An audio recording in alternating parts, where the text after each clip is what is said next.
Rightio, here we go. Yeah, but are we making noise? This is the questions. Yes, we are. But are we sure? Can you see my voice making noise? I can see you making many lines. Okay, that is very good. We like to make lines. Look, I told you this. We're professionals now. Yes. We know what we're doing. We don't snort them, we just make them. Exactly. exactly. Exactly. Exactly. Oh. Anyway. Welcome to the next episode, a very cold episode. Oh my god, it's so cold. I'm so cold. It's ridiculous. Episode 13. Is it 13? Yes. Yes, it is. Yes, it is. But this is the thing.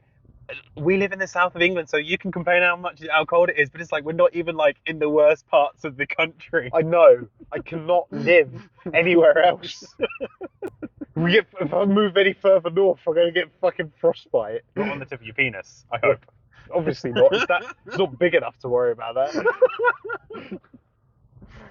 But oh my god. Maybe that's what Harry was doing. He wasn't saying, "Oh, woe is me, I've got frostbite on my penis." He's going, "Hey, it's so big, I can get frostbite on it."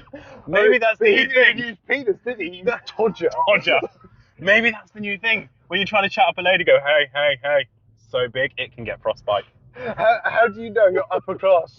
Because I use Todger, because I think that's what the paupers use. Oh my god, what a prick. Yes, we know it's cold, Mr. Carr. Thank you, Vega. Yes, I fucking know it's cold. Oh, Christ. So how's you? Yeah, I'm alright.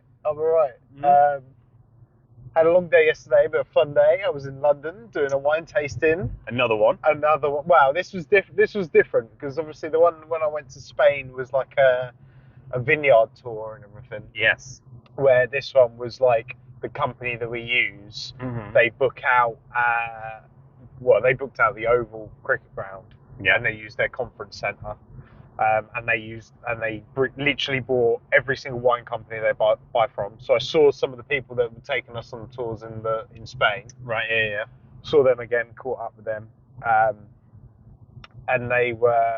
but literally every single wine company they buy from, every single wine that nearly every single wine they used, they stock was there.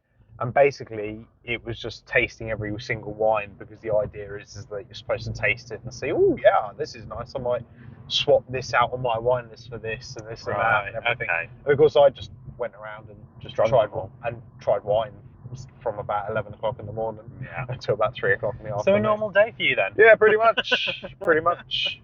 But it was good fun actually, and it was quite interesting. And I got to try some really nice, like, obscure things that I might not have necessarily tried.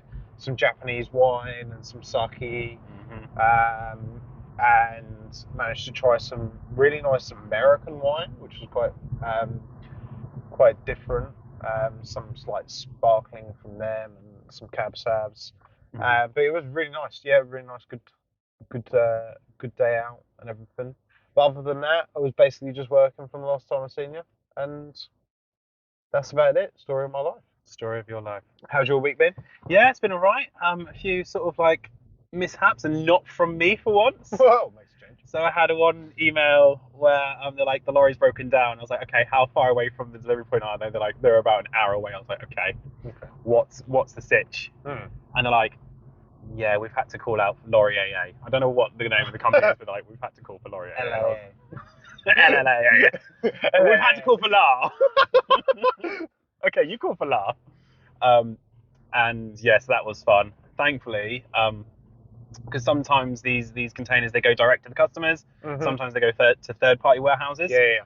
Third-party warehouses are absolute bitches. Right. Like, if it's 10 minutes late, they're like, sorry, we've got other things to deal with. And it's like, I get that they are probably busy. Yeah. But, like, understand that you know, things happen. Thankfully, this one was going direct to the customer. Okay, so it was. So they were like, if it turns up, we'll tip it. If not, can the driver like stay in his cab? Because you know how some trucks have like little beds in them. Can he stay overnight and then deliver it tomorrow morning? And so I called up the haulier and asked them the question. They're like, yeah, he's got one with a bed in it, so he can stay overnight. I was like, cool. And what's even better is because I didn't do anything wrong, we're not even going to get charged for the second day. Yeah. So that was cool. And then another one, my customer is one of my penny pinching customers. Oh, okay. and they've had a container go completely wrong. Once again, nothing to do with me. Right. But I had to like build the email of, by the way, all this has happened. Right.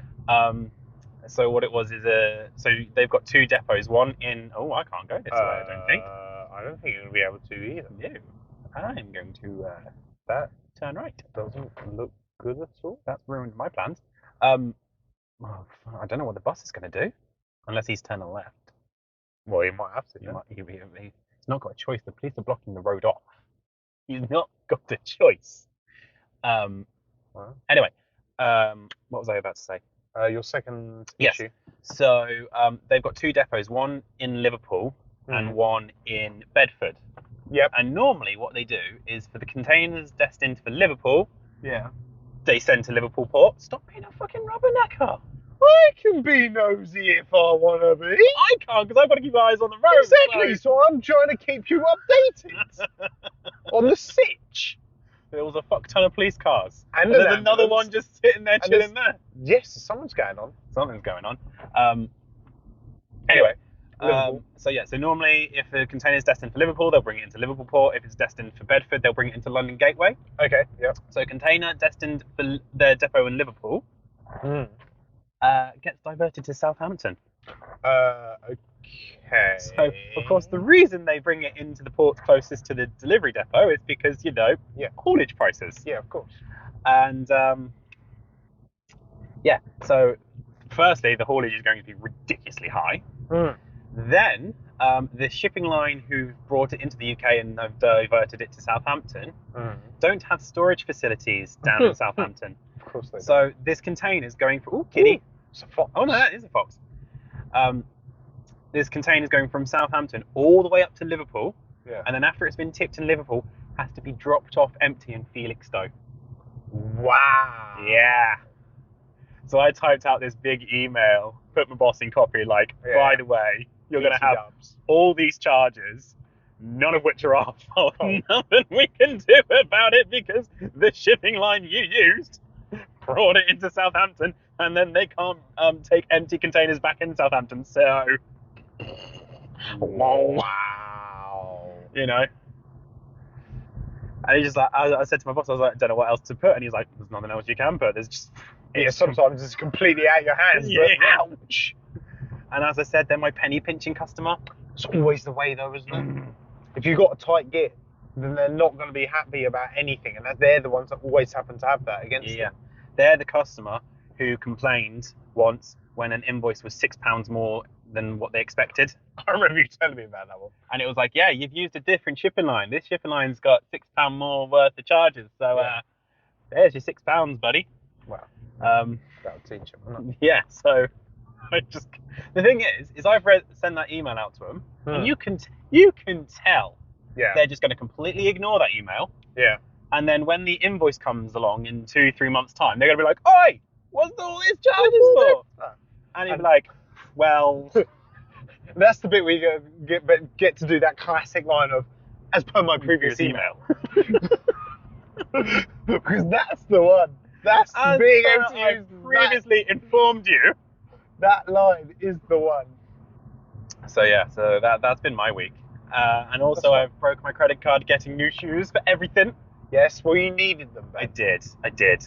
Like, everyone knew I needed new gym shoes because there was a huge, massive hole in the bottom of them. Yes. But my mum didn't realise that my, everyday shoes were being held together with super glue. Because she was like, why have you got so many shoes? I was like, oh, these ones are my gym, these are my work, these are me every day. And she looked at me every day and she was like, but they look fine. They've got a huge sole left in them. And showed her the inside, and the sole was being held down with super glue. I think that's the difference between me and you, is that I started getting a little bit of an imperfection in my trainer. I'm like, I need a new set. I need a new set. No, I will run them into the ground. Yeah. Well, it's annoying because I only bought them in May last year, and they haven't even lasted me a fucking year. Yeah, but that's the thing. If you're using them 24/7, that's the problem you've got. I've got a pair of shoes that I wear to work, and then I've got my work shoes, and then I've got 2 pairs of trainers for everyday use and things like that. Yeah. So it's one of them things. Overall, it lasts me a long time. Yeah. But the one thing I hate most about new shoes that you will never have to understand Okay. driving in new shoes. Oh. It's yes. like having fucking 2 left feet suddenly. Thankfully, these ones aren't too bad, but the red ones, Yeah. I would like hit the clutch and the brake at the same time, and the car would go. Right. It's because you have to learn the width of the shoes and the heaviness of them and everything. The pedals close and Yeah. Okay. And it's Fair like you've got to learn how heavy the shoes are, because of course some shoes are heavier than others. So some shoes you like only have to lightly press the gas pedal, and the weight of the shoe will do the rest, and then others. Yeah. So yeah, if you feel the brakes are a little bit Well, that was the thing. today. I remember when I was learning to drive, Yeah. and that was like back in the day when I used to wear Converse. Yeah. And I remember once I had a lesson after I had finished work, and I was like, that was when I was still doing paint and decorating or something. Yeah. And I was in my paint and decorating gear, and I had like my paint and decorating trainers on, which were thick, heavy trainers. And I was like, oh my god, the clutch and everything, the accelerator is. She's like, you're right. I was like, yeah, it's different shoes. Yeah. So I do get what you mean. So yeah, I've got to learn it all again in these new shoes. Like driving up today, I was like, ooh, ooh, ooh, ooh. Yeah. It's just learning, and it's just I hate it. So hence why I just run my shoes into the ground. Yeah. But these much you needed them. Yes, I did. Considering the supposed hairline fracture of the foot from the gym. Well, yeah. I mean, as you well know, the nurses don't tell me that it was just a bruised muscle. Yeah. But if any of the listeners out there have any sort of like degree in medication or biology or anything, does a bruised muscle really take 8 weeks plus to repair? Because I was out of commission for about 8 weeks, wasn't I? Yeah. I think they might have been right, because I remember when it might have been my mum when she had a motorbike accident and she bruised her ribs. Yeah. And they said to her, it's going to take longer for your bruised ribs to heal than it would a cracked rib. Oh. Because the bone would heal quicker than the muscle or something. Okay. So they could actually be They could be right, but then the lady told me I'll be fine within 2 weeks. Ah, okay. 2 weeks, 8 weeks. There's a big disparage. Yeah. Disparity. I can't even say it now. There's a T in there somewhere, and yeah. What you know the word I'm trying to say. We all know the word. We all know the word. Yeah. So yeah, that's been my week. New shoes and some jobs that have gone wrong that aren't my fault. Story of our life, isn't it? Yeah. So, we're gonna do cinema. yeah, we can do cinema because we didn't do cinema last week. How did you feel about that? That was fine. I mean, I did enjoy the movie we watched last week, but Is it bad that I can't remember what it was? fucking hell, it wasn't that bad. Oh yeah. You liked it way more than I did. Anyway, this week, which I feel like we both enjoyed this one more. Well, he was in a rush. I'm only doing like 4 miles an hour under the speed limit. Oh no. Well. Mercedes drivers. So we just watched Megan or Mithrigan. Or Megan. Why does that sound like some Irish name? Mithrigan? Get your fucking ass here now! Get into the house now! No, that was a terrible Irish accent. Keep the Irish to me. See, for me, I can't do accents when I'm thinking about them. Okay. You know my story about the one where I accidentally copied the lady in the Chinese takeaway, don't you? Oh, well, the casual racism. Yeah, the casual racism. Yes, have I shared this on the podcast yet? I can't remember. I don't think you have. Okay. This is a good story. It is a good story. So, as I just said, when I'm thinking about accents, I can't do them. When I'm not thinking about accents, I can. Yeah. Especially when I'm introduced with someone with a strong accent, I kind of like parrot it back to them. Yeah. So, first ever job was when I was 12, working in a Chinese takeaway. It wasn't slave labor. Don't start commenting going, no, that's illegal. It was all above board. Got the council to sign off it on everything. It didn't have me going up chimneys or anything. And yeah, so all I did was take orders over the phone and pack the bags for delivery. This woman calls up and she has the strongest Irish accent going.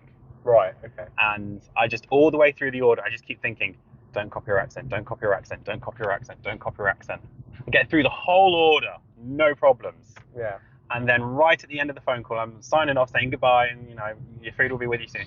And she goes, And how long do you think that would be? And without thinking, I went, oh, it's not very long at all. And then there was like this pause. And this was like, excuse me. And I was like, bye. And slammed the phone down. Because I was like 12, 13. I was like, shit. But a similar thing happened to me the other month when we decided to do our cinema thing a little bit different. We went to Basildon. Yes. And we went to that Fire Jack's restaurant. Yeah, something like that. The waitress was Irish. She was, yeah. And she made a comment about you taking forever. Yeah. And I started to reply, and I noticed my voice went Irish. And so I kind of went, I had to do it. She probably thought, what the fuck's going on with it? Anyway, dear. Megan. Yeah, Megan. Yeah, that's how we got into Irish accents. Megan. You start. Okay. I thought it was based on the trailer. Mm-hmm. I thought it was going to be much more horror based than what it actually was. Right. To the point where I was a little bit disappointed with the horror or lack thereof. Yeah. I felt like, can you remember that terrible, was it Finnish film we watched? Yeah. Hatching or whatever? Hatching, yeah. I thought it was going to be the American version of that with slight different like story changes. Yeah. You know, instead of a weird alien raven bird thingy. Spoilers, sorry, but it's been out for a while and it's a shit film, so I don't care. Have to watch it. Don't watch it. And you know, it starts to like take care, like starts to show affection for the child and be like, I must protect this child at all costs, kind of thing. Yeah. Of course, this one's got an AI, and I thought it was going to do the same thing, and I thought it was going to be have very similar story beats. Okay. So then, for it to not have similar story beats, I was like, okay. And then, as I said, it wasn't really much of a horror, and it wasn't even much of a thriller. What we know what the genre was? What like on the app and everything? Horror. It actually is the genre horror. Yeah, horror. No, it's not a horror. I would agree with you. That being said, I did kind of enjoy it because it was so ridiculous. You know, and it was just kind of a, what is going to happen next kind of thing. It's one of those things where it was like so bad, it was good. Yeah. And yeah, that is my opinion of it. I agree with you. Mm-hmm. I was disappointed in the horror/thriller elements.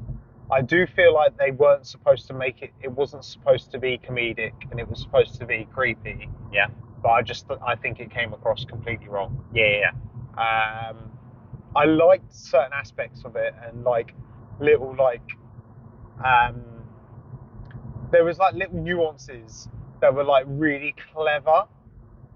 I don't know if you noticed, like when she was holding the box of tissues, that she had the little shake, and the box of tissues was shaking ever so slightly, like she was filling with rage because she was angry. Right. Yeah. And I noticed that, and I thought that's a pretty cool nuance and things like that. And I thought there was little aspects like that. And then when she was like playing Toy Soldiers, the song by Eminem, she was playing Toy Soldiers, and I was just like, well, I guess she kind of is, and things like that. And there was little aspects like that I thought were really clever. But overall, I did think it was a good time. And I think it's one of those ones that if there's like your group of mates. And if there's a film you want to sit there and just rip to the shit. Or you're really pissed, and it's like a Saturday night, and you're all having like a night in, and you're just like... You've ordered a pizza, you've got some drinks on the go, and you just want a film to put on in the background. And you're just going to be like, right, you need to watch this film. It's crap, but it's a laugh. Yeah. So you're going to enjoy it. I feel like it was one of those movies, and I think that's probably what they were going for. Because the issue with Blumhouse movies lately is that they're either really good or really bad. Yeah. I want to go that way. Fuck it, let's go this way. I think you can go that way. I think I can go this way, and told you my break-in's a little bit harder. Learning the shoes. New shoes. New shoes, who dis? Someone messages you, sorry, new shoes, who dis? Oh, God. You still got my phone number? No, I deleted it. Oh, my God. I made a boo-boo at work, but carry on with your review of Megan and then we'll talk about that. Okay, well, I'm pretty much done. I think it was good, and to be honest, I feel like I'd like to see more from maybe that universe of it. But whether or not that happens or not is another matter. I feel like they've tried to almost kind of like reinvent Chucky. Yeah. In a sense, because have you watched the original Chucky? I can't say I have. So that original Chucky, and this isn't a spoiler because it came out in the fucking 80s. Yes, I know, thank you, but you took forever. Original Chucky was like, it was a serial killer that used voodoo magic to then embed his soul within the doll so he could survive. And then the modern version of Chucky that has Mark Hamill voicing him. Yeah. I don't think we can go this way. No. It puts you into the car park, but then it spits you out the other side. Okay, cool. So we're having a little tour of the uni. We are indeed. So enjoy. Ooh, fucking bumps. I'm sorry, it might destroy your piles. Yeah, well, yeah. Just so I've seen a massage. Then the modern version of Chucky that's voiced by Mark Hamill is a AI system. Right. So they've kind of tried to edit, and it's almost the same storyline. Yeah. Where like AI goes crazy. But I mean, there's a lot of movies like that. You think of like. Yeah, but this one wasn't just AI goes crazy. Something happens to the doll which sort of explains it going crazy. And I'm not going to say it because spoilers. Yeah, but are they blaming? Are they going to blame it for that reason? Yes. Or... Because after that moment, the eye started twitching and. Like you get an eye twitch, so that explains everything. No, but like you get sparks that side and an eye twitch that side kind of thing. And... No, I get what you mean. And I did wonder whether or not they might go down that route of that's how they're going to try and explain it. But I mean, it could work. And I mean, it might be a good excuse, especially if they maybe want to potentially bring back the movies, because that's like most movies. Unfortunately, these days. It's a real struggle to just get a movie to be a movie. Yeah. You know, you don't have to necessarily just make a movie just for the love of it. Everything has to be a franchise or being part of the universe. Yes. Oh, actually, and this isn't a spoiler. No, come on, do it properly. Stroke my face like the doll did. It was her hair. But yeah, that was cool. Me a thumb. That was actually creepy. That was like proper freaky. That was creepy as fuck. But there was. You know, right at the scene at the beginning in the snow? Yes. You know they were going to lodge on top of the mountain? The Shining Hotel? I thought the same reference. I'm glad I wasn't the only one. I wanted to know if you felt the same way on that reference. Yeah, I got that reference. Okay, cool. I'm glad I wasn't the only one. Okay, so yeah, that's our opinions on Megan then. Yeah. Oh. Ooh, see? I'd go to the mechanic, darling. No, he's probably just showing off or something. Yeah, probably. Like when you were pissing and I was getting into the car, there was someone in the McDonald's drive-through revving your engine. It's like, you're not going anywhere, mate. You're in the fucking drive-through. You're waiting for someone else to order their double cheeseburgers first. Yeah, I can't be dealing with that. Aren't you glad I never turned into one of those Gary boys? No, I'm so glad. Don't think I'd call you if you had. No, I don't think I would have got on with me either. It's very true. But anyway, right, you made a boo-boo at work. So, you're going to know where this story is going instantly when I just say one thing. Oh, God. I've not saved any of my colleagues' work numbers. Oh, God. Like, we have a group chat on WhatsApp because every company does. Yeah. And I haven't gone through and saved them all to my contacts. Okay. Right. I see where this is going. Who messaged you and what did you say? One of them messaged me. And I thought it was someone else because they were like, oh, this customer's proper annoying me. And what it was is someone's on holiday today, this week, so like other people are covering his customers. Right. And I thought it was someone else because they'd been complaining about his customers as well. But no, what's happened is he split his customers across two people. So this person messages me going, oh, this customer's really annoying me today. And I go, yeah, and so-and-so. And they're like, what do you mean so-and-so? I was like, you know, because of all the stuff they've been sending you and all the printouts. And he's like, da-da. And it was only like 10, 15 minutes into the conversation. He's like, you're not talking about me, are you? I was like, no. He was like, who are you talking? He was like, who do you think this is? I was like, but thankfully, I've learned in my 29, soon to be 30 years on this earth, I've learned if you just state your boo-boo straight away, there's no shame. So I was like, so I've not saved any of your numbers, so when you started messaging me privately,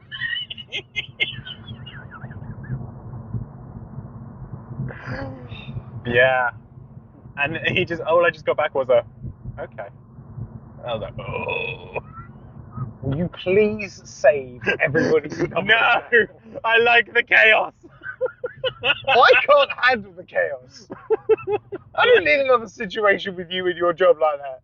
I like the chaos because it's like, ooh, who's messaging me now? Can't be dealing with that. The worst bit is the person who was messaging me was someone who was on that day working from home. Yeah. And I thought the person who was messaging me was like 2 desks away, and I was like, why the fuck are you messaging me? Just come and walk over. I'm so glad I didn't ask that question in the messages. Why, like, I'm so glad I didn't be like, why don't you just come over and chat to me? Because that would have made it even worse.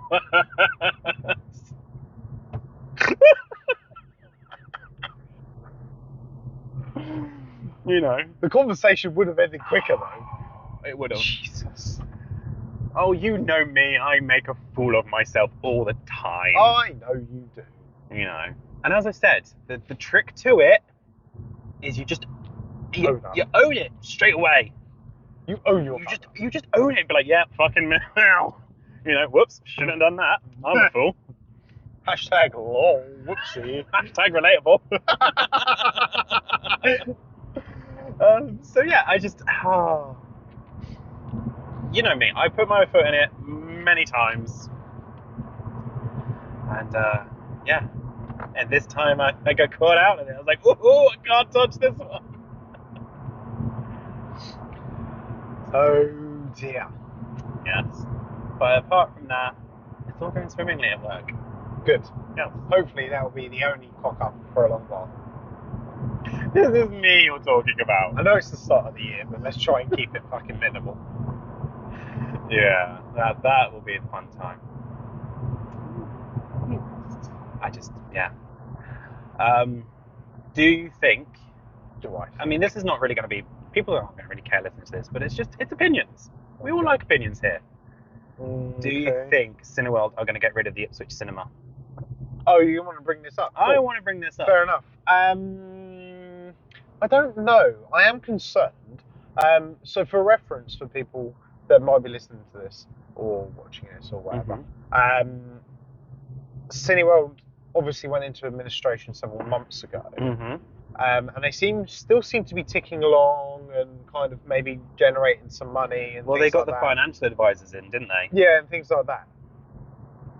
But the thing was obviously there was all these worries about it, and then my barber informed me about the fact that there was a new Cineworld opening up in Colchester, and because he was all like, "Are you going to go to the Cineworld in Colchester then?" And I was just like, "What's Cineworld in Colchester?" He said they're building one on the new football near the football stadium and that that complex and everything. And that's going to be like a 12 screen. 20 screen, isn't it? Oh, really? Yeah. There was two in there. I remember that. I can't remember. Yeah, I'm pretty sure it's going to be like a 20 screen, multi-complex super cinema thing. Well, I mean, if that's the case, then either Ipswich Cineworld will probably be closed down, or they might reduce it. I don't know. It seemed weird, because obviously tonight, even though, I mean, our screen was busy tonight. Yeah, but it was one of the smaller screens. It was, but I still felt that it was busy enough for a Wednesday night in the middle of January, and it is in freezing out there. Yeah. However, obviously we went in, and obviously our screen was to the right, but did you notice the other side had the left was completely blocked off? Yeah, but it said exit only as well. So they're obviously, I don't know if they were trying to rotate and things like that, possibly, or they only have minimal staff on, so they're only opening one side at a time and things like that. Yeah. Depending on what. Well, because of course the guy who scanned our tickets, he was behind the concession stand, and as people started to go in, he kind of run over to start scanning tickets. So maybe they are short-staffed today. Either that, or they're just cutting staff. Yeah. Because well, funny enough, I won't mention the company, but when I was at this wine tasting yesterday, Yes. I was talking to. We were on like a table of 10. Yeah. Me and my colleague were on a table of 10, and there was obviously people from other businesses, but there was 3 from one business. Yeah. And they were saying how they've just got a new financial director. They're kind of like a mini chain. They've got like 3, like they've got one big multi-complex restaurants in one building. Yeah. And then they've got like another restaurant somewhere else, which is only a 1, and things like that. But the new like big cheese is talking about staff cuts and starting to buy like things into costs and everything else. Yeah, and of course, this person is an accountant, so it could be that, like with Cineworld's things, is they've looked at the books and they've gone, well, you have 10 members of staff on to do the job of what could easily be done by 7. Yeah. So you can start cutting hours that way and start saving money. And that's normally, I mean, speaking from experience from, the coloured pubs and purple hotels. Yeah. We've been First there. thing to get cut is labour. Is labour. It's always the labour. Yeah. Because if you're not making that revenue, one person can do the job of 2 people if needs must. Yeah. So it's like, because I go out drinking with some people every other Friday. Mm-hmm. A couple of them work in hospitality. Oh, okay. In fact, like one of them works in the pub that we go drinking in because he reserves the tables for us. Oh, okay. And like chatting to him, and he's like, "Yeah, I've got to get out there. They're cutting labour left, right, and centre." But this always happens in hospitality, and especially at this time of year, pubs slow down. It's very cyclical. I mean, I obviously went to my usual place for dinner. Yeah. And they had less staff on than they would normally. But the place was dead. I mean, I know I was in there early because we kind of had a semi-early screening. Mm-hmm. I've always got a semi. I know you do, especially when I'm around. Oh, don't fucking kid yourself. Got over that years ago. Okay, I'm only joking. But I mean, they seem to have like increased their staff sections and things like that. Yeah. Normally you can tell like one member of staff has like 5 tables or whatever, but they kind of split the floor in half and things like that. Yeah. They had a manager on duty and somebody on the bar. Obviously, I walked in and I hadn't seen it that quiet in a long time. It's still picked up towards the end, but they were only, I mean, they were struggling to fill the back half. Yeah. The front half was not used at all. So it would be interesting to see what happens, especially with because obviously teachers are striking now and things like that and everything. Everyone's striking now. Well, it was funny because we talked about this at. I can't remember which one, whether or not it was my restaurant or a different restaurant or like Friends or something like that. Yeah. And we said, can you imagine what would happen if the whole of the hospitality industry went on strike? Oh, we've been talking about it at work. Can you imagine if all freight forwarders and shipping lines went on strike? Yeah. Talking about, without your nurses and your A&E, the country would be ground to a halt. It'll be brought to its knees. Let the shipping line strike, then we'll see about the country coming to its knees. Well, exactly. And it's the same with people I mean, we're still so busy. My place is still your place will always be busy though, because you're a hoity-toity fancy place. Well, to a degree, yeah. But I mean, Saturday and Sunday this weekend were ridiculously busy. Yeah. Which we weren't expecting, because by I think it was Friday, we still only had half our restaurant booked for Sunday lunch, and then by Saturday evening we'd already doubled that booking. So within the space of 24 hours we had gained 80 covers and stuff like that. You know what I mean? The problem is with your price range, you cater to the CEOs and they don't care about money, so Not necessarily. We still get families come in and things like that, because you can come in and have a decent meal for one course and things like that. We don't. Yes, but I shall remind you, your mushy peas are £6. Our mushy peas are not £6. Are they not? I'm pretty sure you told me about them. Sorry. What? Your pea guacamole. Pea guacamole? Mushy peas. Wait. With a bit of other stuff. Yeah, we don't do that. Do you not do that anymore? No. Okay. But correct me if I'm wrong. When you were doing it, it was £6 on its own. It wasn't on its own. I'm pretty sure you said you could buy it on its own. No, it was on sourdough toast and things like that. Right. Okay. Still. Either way. It was mushy peas. Yeah, I know. It was fancy progressive mushy peas. But that was because we were trying to do our bit for the environment and not do air miles for avocados. Right. Okay. Because that was when there was the big hype about air miles and avocados. Right. And then everybody was doing pea guacamole, so we did pea guacamole, and everybody realised that pea guacamole was shit. Because it's mushy peas. Yeah. And then we went back to avocados. Yeah. Avocados are nice. Avocados are nice. You won't hear me denying that. I love the fact that they're not vegan as well. That is jokes. It is funny. Because, you talk to a vegan, well, a couple of years back, you talked to a vegan and go, yeah, you can get your iron from this, and your proteins from that, and your healthy fats from avocados. Well, we can't take them for fats. You're not having everything. So we'll take your healthy fats back, thank you. Well, it was their fault. The reason why Yeah. it then became non-vegan, because they were buying so much of the bloody thing. No, it's because, basically a think tank got together and basically decided that honey wasn't vegan because we're taking the honey from the bees. It's been like that for years.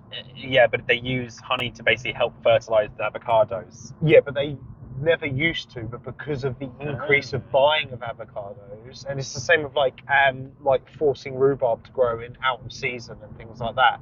They were they were using honey to make the avocados riper quicker. They can stop with the rhubarb because rhubarb is fucking disgusting. Rhubarb is nice. No, it's not. It It's is disgusting. It is disgusting. It's nice. It's nice. A lovely rhubarb crumble. Yeah. With custard and ice cream. Apple crumble, yes. Get in my belly. Ooh, apple and rhubarb crumble. Rhubarb is good. Rhubarb is disgusting, and I will die on this hill. You die on that hill then. Rhubarb is good. No. Oh, and what about rhubarb and custard sweets? No, I don't even go near them either. Unless they're in a pick and mix, and then I can squeeze them to something else and then just quickly eat them and like a pill. It's not there. Fair enough. Right. I have a question for you that's been asked by one of my friends. Wait. Your friend wants to ask me a question via you. Yeah, kind of. I'm dreading this already. Yes. I like how you wait until we're almost home. Yeah. As well. Okay, right. Carry on. Maybe I should have asked you at the start and be like, think about it, and then by the time we got here. We'll cycle back. Right. So we were discussing, and he asked me what are the good points and bad points of being gay were. Okay. And I listed all the bad points, and he's like, and the good points? And I was like, I can't think of any. So he's asked me to ask you, as an outside perspective. This isn't going to work in your favour, and he's not going to get the answer that he wants. I don't care. I'm interested. From an outside perspective, what do you think the good points of being gay are?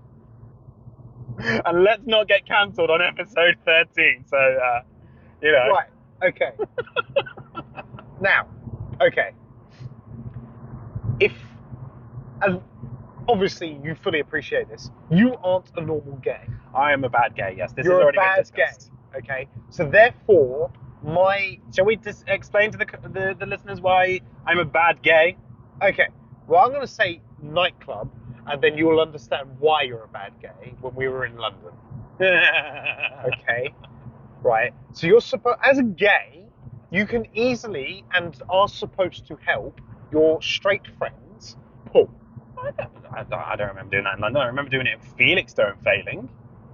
Okay. So when we were staying at yours, and then we were like, oh, let's go to a nightclub. Where should we go? Oh, let's go to this nightclub. This nightclub looks good. Let's go here. And then we went in there, and don't get me wrong, the ratio to male to women was fantastic. So I went to the loo, and I came back. And then you went to the loo, and then I thought I was about to be hit on by this quite attractive woman. And then she gave me a weird look, and she was like, what are you doing here? And I was just like, just down in London, night out with my friend. And she was just like, yeah, but what are you doing here? This is a lesbian hen night. All the nightclubs in all of London, and you picked the one that was in lesbian hen night. In my defence, I had asked all my colleagues at work, I was like, right, where's a good place to go out? Because, you know, me, London, I went Yes. to Soho. And I Yes. didn't want to take you Soho. So I just asked all my colleagues, I was like, where is a good night other than London? And majority of them said that place. Yeah. So I didn't even look it up. I just went, okay. I know I don't dispute that, and I also don't dispute that the guys on the door could have given us a heads up. That too. However, but when they were charging like £10 a head entry, they obviously weren't going to. No. Okay. However, right, I feel like, and I don't know if this is because TV has given us this view that, like, gays are supposed to be like a good wingman to straight people and things like that. But you're a shit wingman. Yes. But like, I don't know if that's because that's you or whether or not, because you're not your normal gay. No. I don't like fashion. I don't like Exactly that kind of music. And you're not also kind of like, and I don't want to sound like a twat, and I don't want to be cancelled. But like, Don't worry, as a gay, have thought I was- my end card. okay, I've got it.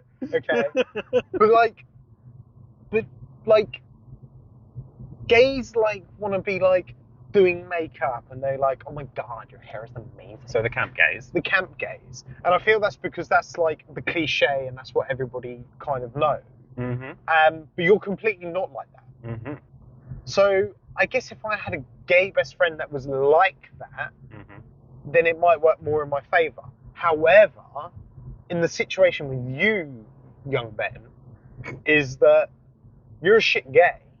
So I can't actually. I don't know what positive there is. So in other words, you're copping out.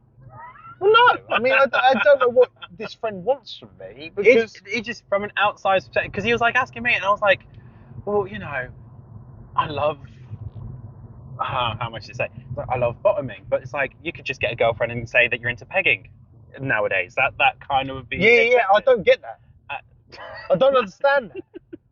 Why would I, as a straight male, want my missus to strap on a plastic willy and shove it up my The arse? simple answer is your G-spot's up your ass. Yes, There I you go. know that, but I still don't want it. Some people would though. Well, that was Patricia. You know, so I was like, maybe bottoming, but it's like you could get a girl and you get a strap on and get her to peg you. So that's no longer a positive of being gay. And then I was like, oh, you know, the sassiness. And it's like, but then I'm not that sassy. And if I was straight, would I still be sassy? And I honestly couldn't think of a positive about being gay. So listeners and readers and commenters, if we've got someone who's gay, please, if you've got a positive, please let me know what it is. Because I don't know what the fuck it is. And I couldn't think of one. I still can't think of one. Because you're a bad gay. It's got nothing to do. But you are, but I mean, I don't think it's like, it's never worked in my favour. Ooh, squeaky brakes. Yeah. And your seat was squeaky as well. Oh, that's been happening recently since I've been putting weight on. I don't know if the microphones can pick that up. If it did, sorry. Yeah, that's me just being fat. Right, so. Final thoughts. Final thoughts are...